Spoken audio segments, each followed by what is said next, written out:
मैंने पहले ही कहा था कि इस जंग में ईरान अकेला है। बड़ी बात यह है कि पिछली रिपोर्ट में मैंने बताया कि ईरान ने कहा है कि हमने किसी से मदद नहीं मांगी है। रशिया ने खुद कंफर्म किया कि अभी तक ईरान ने हमसे मदद नहीं मांगी है। हैदर के लाल अकेले ही लड़ते हैं, हैदर के लाल अकेले ही लड़ते हैं, यह आज साबित हो गया है। देखो मैदान जंग में हैदर का लाल अकेला है और अकेला ही सब पर भारी पड़ रहा है। बड़ा अपडेट यह है कि असलियत में तो यह है कि रशिया ने भी पल्ला झाड़ लिया है। रूसी क्रिमिनल के ऑफिशियल ने कहा है कि यह हमारी जंग नहीं है, जिसने जंग शुरू की है वो खुद खत्म करे। Должны ли мы влиять на ситуацию на Ближнем Востоке? С одной стороны, мы не можем активно вмешиваться, но не можем и оставаться в стороне. И какие у нас есть сейчас механизмы? Ну, послушайте, та война, которая идет, это не наша война. И мы с самого начала декларировали свою позицию о том, что любая война способна привести к дестабилизации региона. То, что мы видим. Мы видим постоянно растущее количество стран, которые вовлекаются в эту войну. Мы должны делать то, что соответствует нашим интересам. Мы должны сейчас минимизировать последствия для нашей экономики от тех глобальных потрясений, которые уже мы видим начинаются. Мы должны, наверное, обеспечивать для себя выгоду там, где это возможно, как бы цинично это ни звучало. Способны ли мы остановить эту войну? Нет, не способны. Ее может остановить тот, кто ее начал. Что они с нашей точки зрения должны сделать? दूसरी तरफ ईरान के विदेश मंत्री रूस की एक तरह से तारीफ कर रहे हैं और उनका बयान कुछ और है। दोनों ऐसे हैं बयान। ईरान के विदेश मंत्री ने अमेरिकन चैनल को कहा है कि रशिया, अमेरिकी चैनल ने पूछा क्या रशिया मदद कर रहा है, तो ईरान के विदेश मंत्री ने कहा कि जी वो मदद कर रहा है।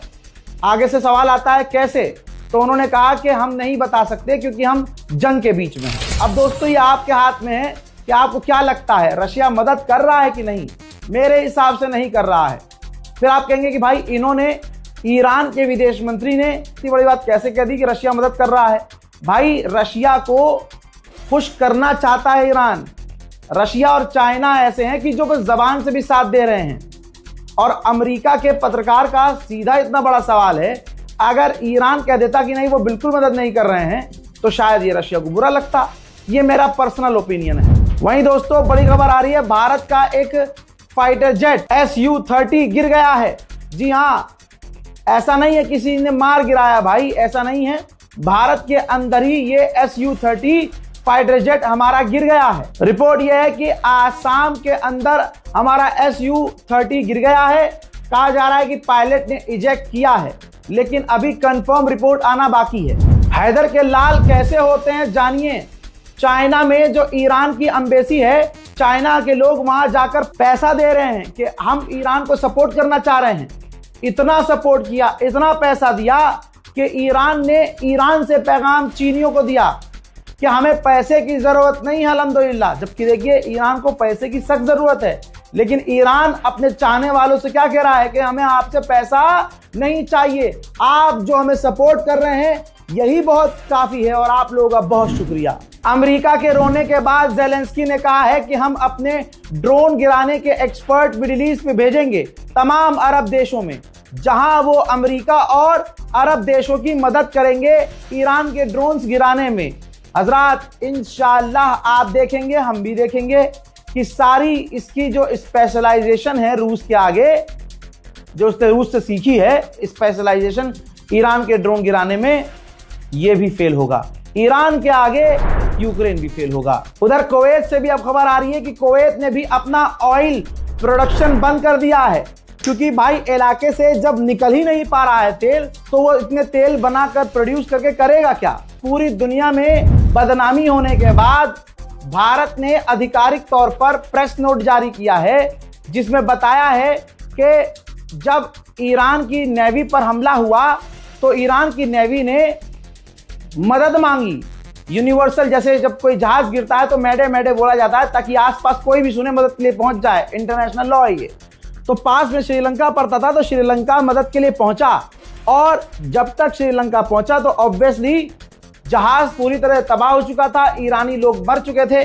अब जब सारी दुनिया में खीखी और थूथू हो चुकी है कि भारत जो विश्वगुरु अपने आप को कहता है, महाशक्ति कहता है, ये कौन सी महाशक्ति है जो अपने मेहमान के लिए उनकी लाश को निकालने के लिए तक नहीं पहुंचे। तो दोस्तों अपडेट अब यह है, ध्यान से सुनिएगा और शेयर कर दीजिएगा।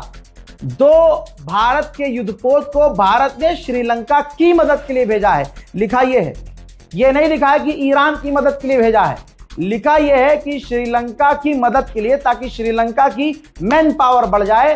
तो भारत ने 2 युद्धपोत भेजे हैं ताकि ईरानी लाशों को तलाशा जाए और ह्यूमैनिटेरियन ग्राउंड पर भेजा है। यह भी लिखा है ह्यूमैनिटेरियन ग्राउंड पर, ईरान के सपोर्ट में नहीं। ईरान हमारा दोस्त है इसलिए नहीं।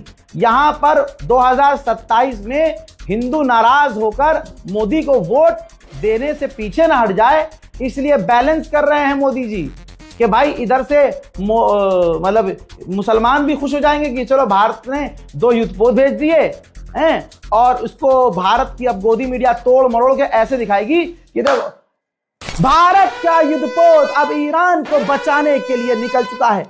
दोस्तों भारत यहाँ बड़ी खबर आ रही है, बड़ी खबर आ रही है दोस्तों। मैं अंजना बड़बड़ लोली, मैं बता रही हूँ सबसे बड़ी खबर, मोदी की एंट्री इस जंग में हो चुकी है। मोदी सरकार ने 2 युद्धपोत ईरान को बचाने के लिए भेजे हैं। सबसे बड़ी खबर। जी हाँ, और क्या खबर आ रही है बताइए बताइए। हाँ, हमारे संवाददाता वहां खड़े हुए हैं श्रीलंका के पोर्ट पर। हाँ, उन्होंने भारत के 2 युद्धपोत को देख लिया जिस पर मोदी की तस्वीर लगी हुई है। बहुत बड़ी खबर, बहुत बड़ी खबर। हाँ, ऐसे ही गोदी मीडिया का हाल होने वाला है। आगे बढ़ते हैं। भैया जी आप तो। अमेरिका और इजराइल ने अपनी स्ट्रेटेजी चेंज करने के लिए प्लानिंग की है। अब वो सोच रहे हैं कि ईरान पर धीरे धीरे हल्के हल्के हमले करते हैं ताकि लंबे समय तक हमले कर सके, और ईरान लंबी जंग के लिए पहले से तैयार है। ईरान ऐलान कर चुका है। मेरे दोस्तों, कुर्द के लड़ाकों से और लीडर से पेजेश्कियान ने फोन पर बात की तो कुर्द ने भरोसा दिलाया कि हम आपके साथ हैं, जिसके बाद पेजेश्कियान ने ट्वीट किया और कहा कि हम बहादुर कुर्द के लड़ाकों के साथ हैं, कुर्दिश लोगों के साथ हैं, और शुक्रिया अदा करते हैं कि उन्होंने हमारा साथ दिखाया है, बुरे वक्त में हमारे साथ खड़े हैं। लेकिन हम ये भी क्लियर कर देना चाहते हैं कि अगर हमारे लिए खतरा पैदा होता है तो ये सिक्योरिटी की जिम्मेदारी है, वो उन लोगों से निपटेंगे और उनको मिटाएंगे। उधर थूक के चाटने पर मजबूर हुई मोदी सरकार, थूक कर चाटने पर मजबूर हुई भारतीय कंपनियां। यह है ईरान का जलवा दोस्तों। थूक कर क्या, थूका हुआ नहीं बल्कि बलगम थूका था और बलगम चाटना शुरू कर दिया है। इसे कहते हैं फ्लॉप विदेश नीति। दोस्तों, भारतीय कंपनियां, इंडियन ऑयल और दूसरी कंपनियां रूस से तेल लेना शुरू कर चुकी हैं। जी हां, कहा था ना 2 दिन पहले, कल भी कहा था मैंने, थूकेंगे और चाटेंगे, चाटना शुरू हो गया है। और भाई जो गोबर खा लेते हैं उनके लिए थूक कौन सी बड़ी बात। वहीं तस्वीर देख लीजिए, चाइनीज सैटेलाइट से खुलासा हो रहा है कि अमेरिका का जो मिलिट्री बेस यूएई में है, एक बार फिर से ईरान की मिसाइल और ड्रोन से हिट हुआ है, और यूएई ईरान की मिसाइल और ड्रोन को 100% नहीं रोक पा रहा है। ईरान के खिलाफ स्टेटमेंट जारी किया है 2 बड़े ग्रुप ने, यूरोपीय यूनियन और जीसीसी, गल्फ कॉरपोरेशन काउंसिल। ये वो काउंसिल है जिसने गाजा और फिलिस्तीन के लिए 3 साल में कुछ नहीं किया और निंदा के अलावा कुछ नहीं कर पाए। इन दोनों ने, ईयू ने और जीसीसी ने, ईरान के हमलों की निंदा की है। करते रहो मेरे दोस्तों। जो इंसानियत की बात कर रहे हैं दुनिया में, उनकी असलियत क्या है ये देखिए। एक और अस्पताल को अमेरिका और इजराइल ने ईरान में निशाना बनाया, जहां पर पहले से पेशेंट मौजूद थे, मरीज मौजूद थे। अमेरिका और इजराइल के इंटरनेशनल लॉ के उल्लंघन वाले हमले में, इस आतंकी हमले में बहुत सारे पेशेंट बुरी तरह से घायल हुए, उन्हें दूसरे अस्पतालों में शिफ्ट किया जा रहा है। अमेरिका और इजराइल का ये रिकॉर्ड है, चाहे आप गाजा वॉर उठाकर देख लीजिए, फिलिस्तीन का रिकॉर्ड देख लीजिए। ये हमेशा सिविलियंस पर हमला करते हैं, घायलों पर हमला करते हैं, हॉस्पिटल पर हमला करते हैं, स्कूल पर हमला करते हैं, सिविलियन बिल्डिंग पर हमला करते हैं। और ईरान क्या कर रहा है? ईरानियन सिविलियंस को नहीं निशाना बना रहा है, ईरान अमेरिकी बेस को निशाना बना रहा है।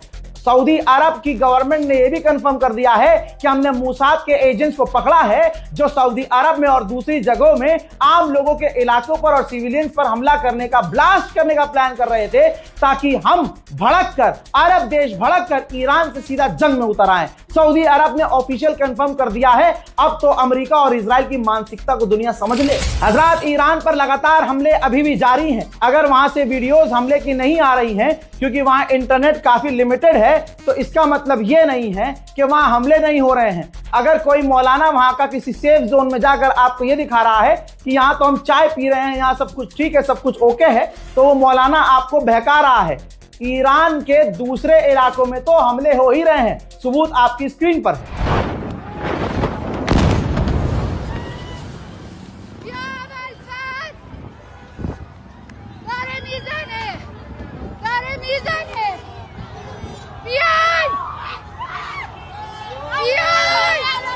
हज़रात मोहतरम, फिलहाल के अपडेट में इतना ही। लौट रहा हूं और भी बड़ी जानकारियों के साथ। इससे पहले भी बड़े अपडेट दे चुका हूं, जाइए देखिए और शेयर कीजिए।